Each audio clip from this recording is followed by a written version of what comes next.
นี่คือเป็นบริเวณน้ำพุงวัดตะงอยตะงอยตอนแรกตอนค่ำมันนี่พามาชมที่ท่องเที่ยวของจังหวัดตะงอยอยู่ทางเทิงพี่น้องนี่อยู่ทางเทิงของพญาตะงอยได้ตอนนี้ขับรถสิไปได้สิไปบริเวณพุ่นละพญาเต่างอยพี่น้องตอนนี้ขับรถภาพบรรยากาศในบริเวณน้ำพุงมาเบิ่งมาชมลงไปเรื่อยๆข้างหน้าครับมีคนมาเล่นออกกำลังกายด้วย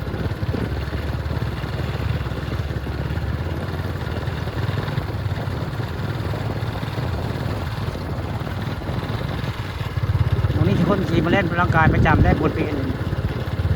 น้ำพุงมาตะโกนของแรงมามีคนมาเล่นหลายคนได้บทเพลงเพราะว่าเขาเจ้าเห็นไอ้ขับงามเหมือนกันตอนนั้นว่าสิไปนี่ก็จะไปพูดไปได้พูดบริเวณพญาตะงอยมาขับรถหลอกดูเลนนำพุงบ้านตะงอยนี่ก็เป็นน้ำเลยส่วนปั่นน้ำปั่นไฟของท่านตะงอยเจ้าใส่น้ำปั่น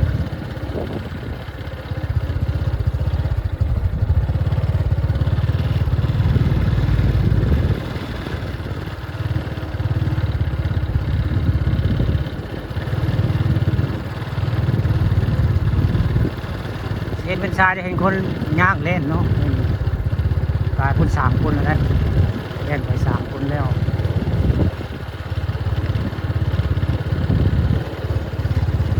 3 คนเล่นไปแล้วคนย่างหน้า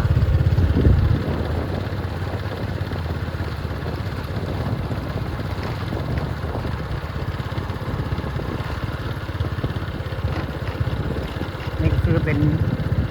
ไล่ทางทึงของพญาตะงอยนี่ได้มีโอกาสเพิ่งแล้วบริมาพี่น้องงานได้บริมาบริเวณน้ำพุงวัดตะงอย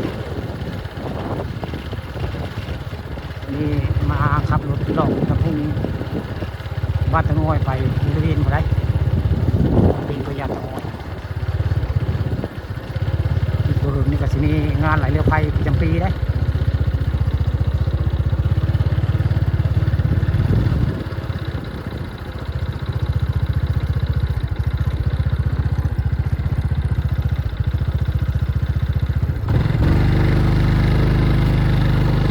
คนเล่นระยะดำน้ำเจ้าเล่นระยะเจ้ามาเล่นร่างกายเลย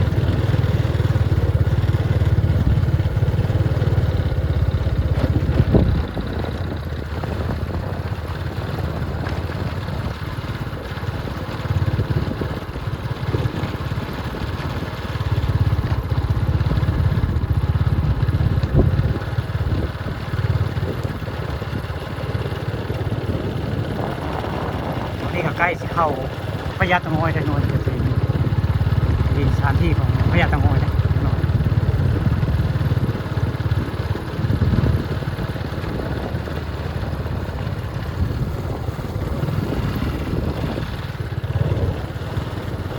ฝั่งคนก็จะมีคนนักขึ้นเวท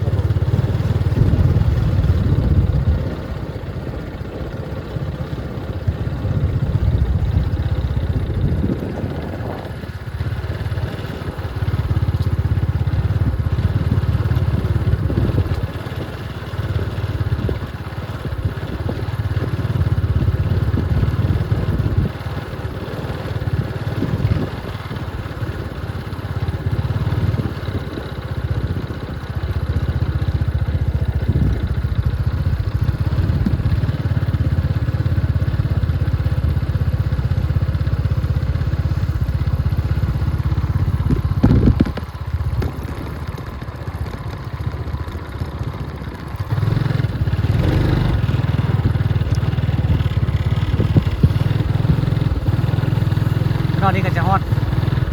สถานที่ของพญาตะงอยใช่ไหม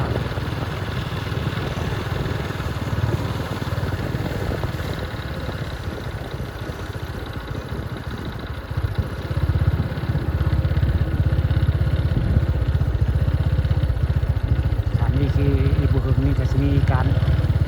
เด็กน้องเลยนี่ที่โบราณนี่จะมีการไหลเรือไฟประจำปีคุณนาราคือเป็นสถานที่ของพญาเต่างอยนะ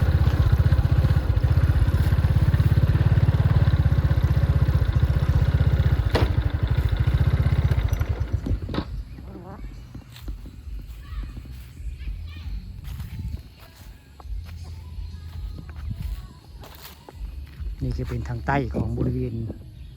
พระยาเต่างอยนะมองนี่แหละมองข้าเจ้าสีแข่งเรือไปน้องนี่อีกประมาณเดือนหน้านี่ละนี่มีการแข่งเรือแข่งพายประจำปีไหลเรือไพนี่ข้าพันคำผสมมือนี้พามาชมน้ำพุง